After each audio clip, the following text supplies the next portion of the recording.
Hey there, it's Keith Hayden, the digital novelist, and I'm back with this week's community read. And this week I have an excerpt from the Mad Red Monthly. This is a collection of short stories at Mad Red Books here where I live. And if you want to know more about this bookstore, they're really awesome, very friendly people.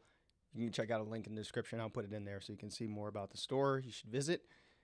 But today I'm going to be reading a little bit of a fantasy work, and I've singled out three different parts of this, what I've read, to help you with your writing, especially if you're writing fantasy. It's all about having a big world and maintaining intimacy. It's about having good pacing and then also keeping the contrast, thematic contrast in your story. So I'm going to be talking about that as I take a look at Joe's work. So, Joe, thanks for recommending this monthly newsletter, and I'm looking forward to reading more of your story. So let's get to it. This story is called King of the Dead um, by Joseph McConnachie. Hopefully I got it right. Sorry if I got it wrong, Joe. All right, let's see what King of the Dead has to say. Prince Hadrius. Oh, this is like a fantasy, so I should have like a fantasy voice or something like that, right? Prince Hadrius of Lothlorien was rarely disturbed so late in the night unless it was of utmost urgency. Lord Inquisitor Aaron Heck himself rarely ever graced the prince with his presence. He was a tall man, his skin a rich ochre, a shade not common to this side of the world. But he was gaunt, little more than skin and bones. Oh, man after my own heart, right? Looking as though a gust of wind could knock him over. But his mind was sharp as tempered steel, and father always took his sage wisdom into account. Sire, I'm sorry. Your father is gone and will soon rejoin Aloth in his great light. The telltale signs of his father's declining health had been mounting for months.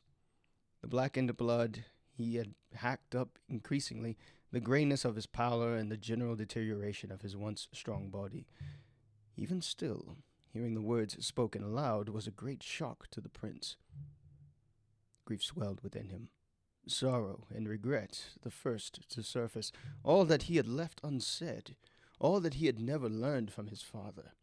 It was a barrage of misery that he had quickly banished, setting his face into a flat grimace. Duty above all, that was the mantra of the kings of Lothlorien. There will be time to mourn later, Lord Inquisitor. What is it you require of me? Aaron seemed relieved at his pragmatism, the sympathy pinching his brow smoothing over as he folded his hands behind his back. Meet me in the hall when you have dressed. I have woken your servants, he said coolly. Oh, this is Aaron. This is another. Okay, I'm trying to get the right voices for the character, so bear with me. Uh, Meet me in the hall when you have dressed. I have woken your servant, he said coolly, trailing from the room without another word, gesturing slightly. The servants filed in, taking his clothes from the armoire before stepping towards him. While his servants dressed him in brocaded silk, the cogs of Hadrius's mind whirred. His father was not yet cold, and the Lord Inquisitor was already moving pieces across the board. But such was his purpose in the realm.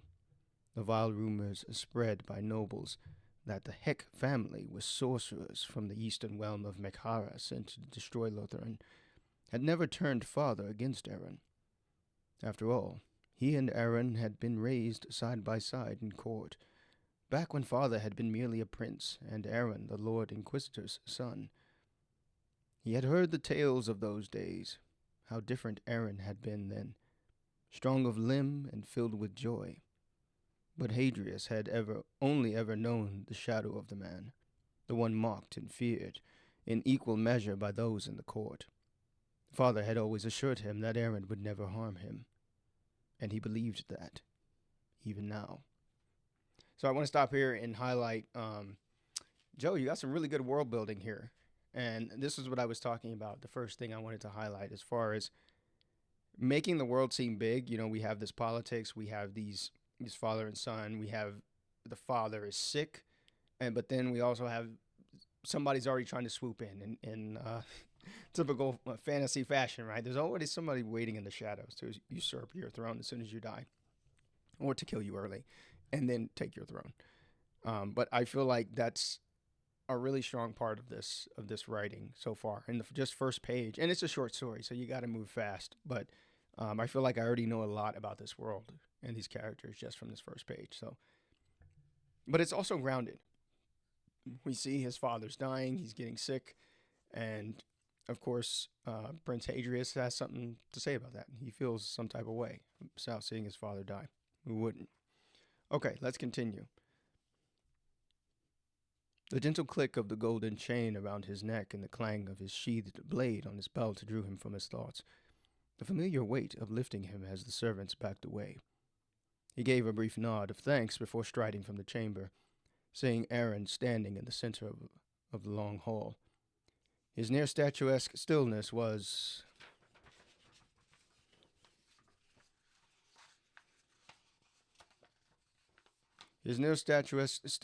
always unnerving. May I see him first? Hadrius asked in a low voice. Aaron turning his head slightly to peer at him with his dark eyes. Of course. He soothed calmly, leading the way to the king's bedchamber. What would soon be his bedchamber, Hadrius mused. Several clerics lingered at the open door, heads bowed in prayer, hands idly tracing the sigils along the seven-star emblem of Aloth about their necks. When they passed the threshold, he could hear the soft chanting of other clerics around the king's bed, singing the hymn of embalming as the royal healer prepared the king for his last journey. Hadrius stood silently, looking at the corpse of his father somberly. From here, he appeared only to be sleeping. Frail and sickly, yes, but resting. Aaron's touch against his shoulder was a surprise, but a welcome one, turning his teary gaze to the Lord Inquisitor, who looked on with unshed tears of his own. Neither would let them fall. Duty above all. Oh, I love those two lines. They really sing. I will ask again, my lord, what do you require of me? Hadrius asked in a voice barely above a whisper. You will accompany me to the stairs of heaven. We shall ascend the mountain together. But only the king, your father, and I journeyed there often together, when the weight of the crown grew heavy. But the sacred temple, the word of the prophet, there are things your father failed to reveal to you before his passing. This was one of them. This burden was never meant to be mine, but I gave him my word that I would guide you, that you would fulfill the duties that he once did. I will not be made a liar. I would never, Hadrius said no more, turning his gold-flecked gaze to the floor. I did not mean to offend you, your honor, Lord Inquisitor. If I must ascend the stairs, so be it. Aaron seemed to relax, whatever the weight he carried, lessening slightly. Good. Your father will rest easily knowing that. Now we must be quick. By dawn, word will have spread of the king's passing. We must return by then, so that you may be crowned. Then let us not waste any more time. There's a scene break. The prince and the Lord Inquisitor left the gilded halls of the palace, journeying through the Queen's Grove to the winding path that led to the stairs of heaven. The entirety of Aitilir, the capital of Lotharing, was situated on a hill that joined with the great mountain of Saindor, atop which the sacred temple of Aloth resided. The palace was built near the base of the stairs, so that only the king, the divinely blessed ruler of Lotharing, could venture forth to seek the guidance of the great light. But Hadrius had learned that perhaps not all was as it seems. The king alone did not venture forth there after all. Aaron had accompanied him to the temple. He had many questions, many that Aaron deflected. All will be revealed atop the mountain, my prince. Ooh. Don't trust this guy. Don't trust this guy. Well, I wanted to stop here and go through the pacing of Revelation, and I really like how we've got a couple of mysteries already. Like Aaron the Lord Inquisitor seems a little shady, and I just like this whole trial. It's very fantasy to me. Like he's got to ascend the stairs of heaven. He's got to do this ritual, but what is waiting for him at the top of the stairs? Oh, my man. And can I just say, I think I'm doing a pretty good job with these names. You let me know, Joe, if I did your names justice. But I'm cold reading. I skimmed it before I started recording this, but I'm pretty much reading this cold. So I think I'm a pretty good name with these fantasy names. When they reached the base of the stairs of heaven, Adrius hesitated. Aaron marched along confidently, ascending the first few steps before turning to him. Now is not the time for doubt. I swear to you, all you wish to know shall be revealed at the temple. Adrius sighed wearily, taking the first tentative step forward. In silence, the two ascended the stairs, the winding path skirting the edge of the mountain and then curving back around to reach the peak. A bone-deep weariness had set in by the time they reached the glimmering gates of the temple. The gates were wrought of gold with silver filigree, depicting the great battle the great battle at the dawn of time, when Aloth vanquished his brother Naroth and cast him into the well of night. I like that word filigree. I might have to steal that one from you, Joe. That was a good word.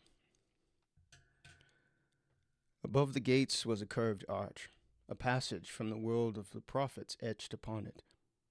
Adrius had memorized entire passages of the Word, and he knew this one by heart.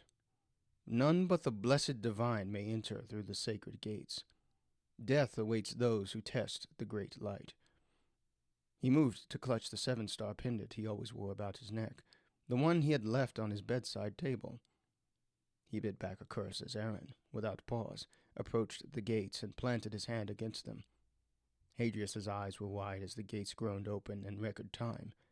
Frail Aaron looking none the worse for wear after pushing open doors that weighed several tons. How? Adrius trailed off as Aaron straightened, adjusting his long black coat and dusting it off. You will see. Come. He stepped through, and Hadrius followed him into a marble courtyard with a dried fountain at its center. It might have once been beautiful, but overgrowth and decay had set in. Vines and other invasive flora writhing across the cracked marble underfoot. This was not the temple he had heard spoken of in the Word, one of unearthly beauty wrought by the great light. They passed the fountain, the dull echo of their boots against stone the only sound in the night. Ahead, a looming decrepit temple stretched out across the grounds, the once vibrant gold stripped and fading. Toward their left was a wide ledge, paved over with more marble and gold, and a golden banister curving around the edge. There's a lot of detail in this, and this was the third thing I wanted to highlight. There's a lot of just texture to this world, and I feel like the writing here is just very vibrant. I think that's a good word for it. It's just, I really get a sense of this fantasy world, and the stairs, I think that was handled well as far as moving up the stairs and then moving the story along, but then also he has these little trials, not much, but just climbing the stairs is a trial. And then it's also his ascendance to the coronation or to something more sinister. Let's find out. A cloaked figure stood silently, looking out over Lotharan, the only movement, their fluttering cloak in the wind. Aaron held up a gloved hand to stay Hadrius from moving any further. He wordlessly approached, the cloaked figure turning his head slightly as Aaron spoke in a low, reverent voice and lowered to one knee. Hadrius had learned the language of McConnachie. His father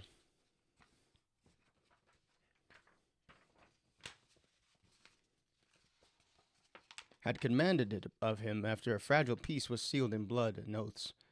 The language the two conversed in resembled the tongue of the Eastern Empire.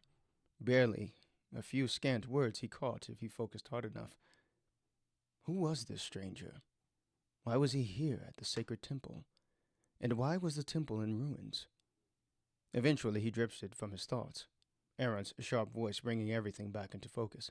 Hadrius, step forward, he said tersely, stepping away from the cloaked figure. Hadrius took a deep breath and moved forward, clenching his fists to prevent them from shaking. Duty. Duty above all.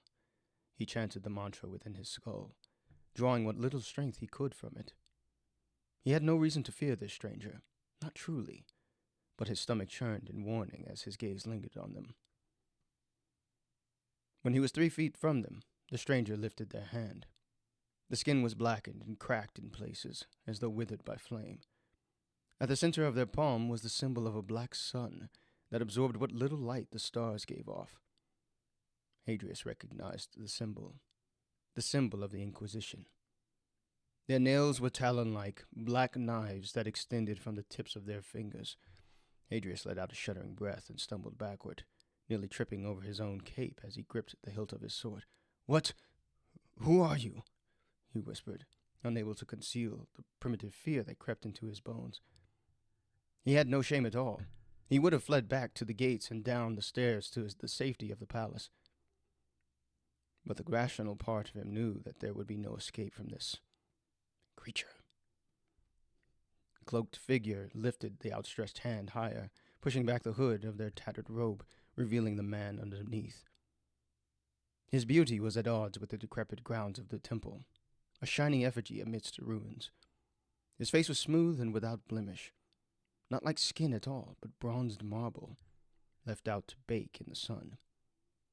His angular features were defined by his sharp cheekbones and jawline, framed by curly dark hair that trailed over his shoulders. Oh man, this guy,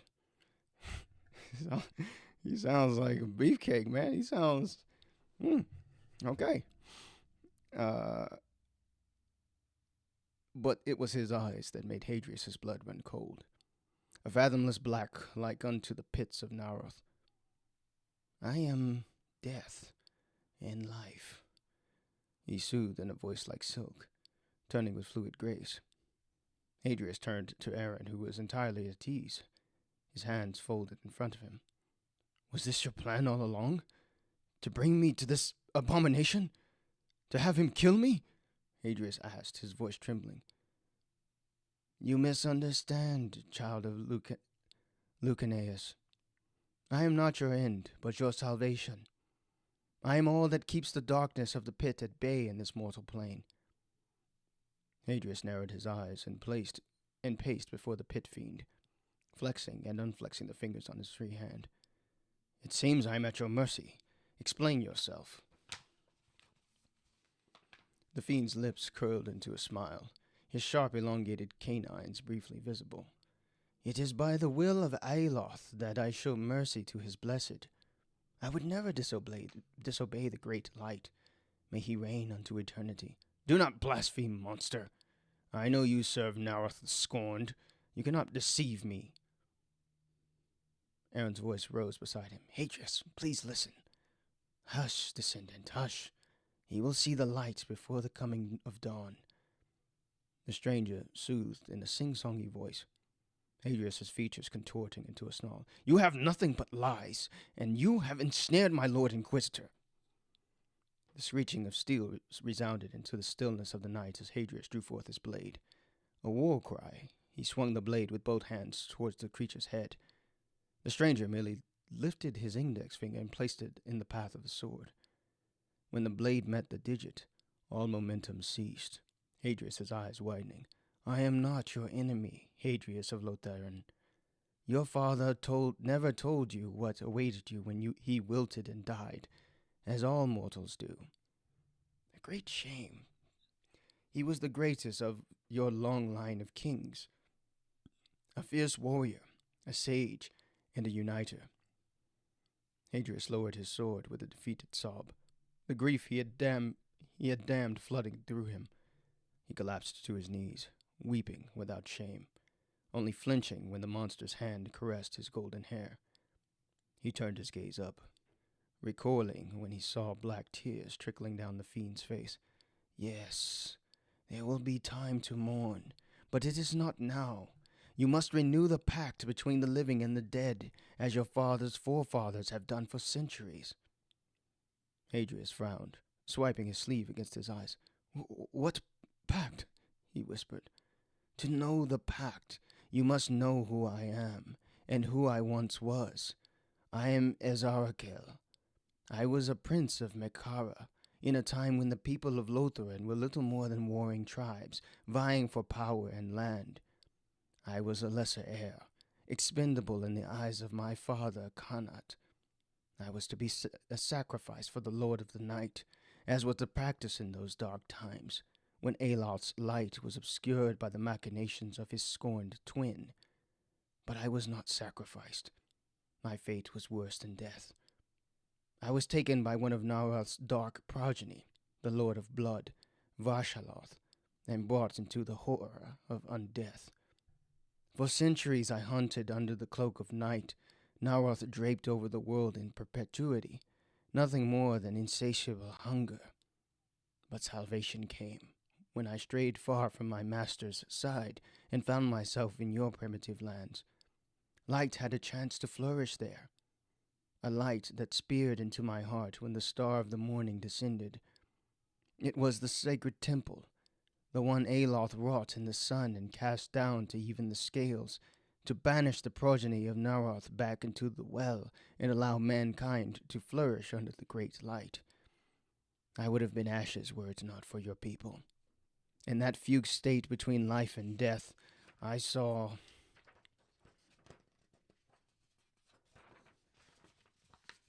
him. A flicker of devoted fervor sparked in the cold black depths of his gaze. Like flickering embers of dying light. He told me the balance that now existed between the light and the dark. That the great light would rule during the day, but that his light would recede and Naroth's cloak of night would drape over the world. It was a bargain for the soul of the world. I would be a vessel of his will, a beacon in the dark, an undying king of the dead, a vestige of night reborn in the great light, the craftsman of the word you know much of by heart, Aaron tells me, he said with a musical laugh. All of this by your design? Hadrius said, shocked and even a bit awed by these revelations. Ezarakel shook his head. Not mine, his. But alas, I was an imperfect vessel. The temple endures, but its glory is diminished. With every night that passes, its light dims. But the great light now endures within you and the people of Lotharan. It shall endure so long as your line endures, so long as the line remains unbroken, so long as you continue the pact. The pact! You take my blood unto you. My blood may be a corrupt vestige of Naroth's evil, but through my blood, Lotharan has grown mighty. Mighty enough to challenge Mekara and force them to sue for peace. Darkness will linger forever, but you, Hadrius of Lotharan, can be a blade against the night. Your life will be short, especially if you imbibe as your father once did. But it was a sacrifice he and all others before him were willing to make, for the soul of the world, for the great light, for Aloth. Hadrius reached for the missing 7-star pendant again, grasping at air. His vice-like grip upon the hilt of his blade loosened as he rose, determination suffusing through him. I will renew this pact, undying one, like my father before me. Ezarakel let out a breath of relief, a breath he surmised the pit fiend need not make if he were no longer living. Using one of the black talons on his left hand, he carved a wound open at his wrist, black ink like blood spilling from it. By the great light I anoint thee. With this blood you shall be reforged as a blade, and wielded by Aloth. May he reign unto eternity. He beckoned Hadrius forth, the prince kneeling before him. He hesitated as the wound was brought before his lips. What will I become? He asked softly, turning his gaze to Azarkel, who looked upon him with pity.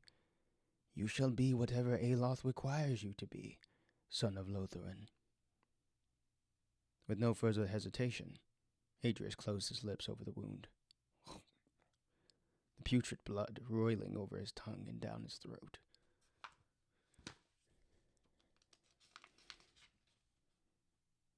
Okay, that's it. Good story, Joe. I liked it. You did some good writing there and very visual, and I like the suspense that you had, and then a little bit of a twist to where the guy in the temple is not evil, even though he's literally like a handsome devil. That's what I thought of. Like, it's like Dante from Devil May Cry, but then the rest of his body's like night fiend creature. I really enjoyed reading this. And if you are watching and you are an indie writer, I love reading indie fiction. I'm reading indie fiction every week. I'm also writing indie fiction too. If you want to check out some of my writing, you can find my website, link in the description, keithhayden.net. Also, check out Mad Red Books. Really cool bookstore in the Las Vegas Valley. You can see it right here.